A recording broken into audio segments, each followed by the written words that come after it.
નમસ્કાર દર્શક મિત્રો, સ્વાગત છે સપ્તાહના પ્રથમ જીટીપીએલ જુનાગઢ ન્યૂઝમાં ને આજથી સમગ્ર રાજ્યમાં ઉનાળુ વેકેશન પૂર્ણ થયું છે. નવા શૈક્ષણિક સત્રનો પ્રારંભ થયો છે. ચલો સ્કૂલ ચલે હમના નારા સાથે બાળકો વિદ્યાર્થીઓ સ્કૂલે પહોંચ્યા છે. આ તમામ વિદ્યાર્થીઓ બાળકોને શૈક્ષણિક વર્ષ સારું જાય તેવી શુભકામના સાથે જોઈએ આજના મુખ્ય સમાચાર. જુનાગઢ જિલ્લામાં સ્માર્ટ મીટર લગાડવાની કામગીરી પૂરજોશમાં. મેંદરડા નજીકનું નાજાપુર બન્યું 100% સ્માર્ટ મીટર ધરાવતું બીજું ગામ.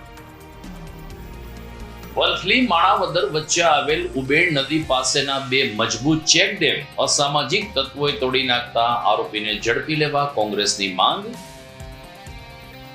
વિશ્વ સાયકલ દિને માત્ર બહેનો માટે યોજાયેલી સાયકલિંગ સ્પર્ધાને મળ્યો વ્યાપક પ્રતિસાદ. ખેલ સે હી પહેચાન સંદેશ વહેતો થયો. અને રાધા દામોદરજી મંદિરે ગિરિકંદરા મનોરથ તો જલારામ મંદિરે અન્નકૂટ દર્શન સાથે 24મા પાટોત્સવની ધામધૂમથી ઉજવણી. આ તમામ સમાચાર આપણે વિગતવાર જોઈએ તે પહેલા લઈએ એક બ્રેક.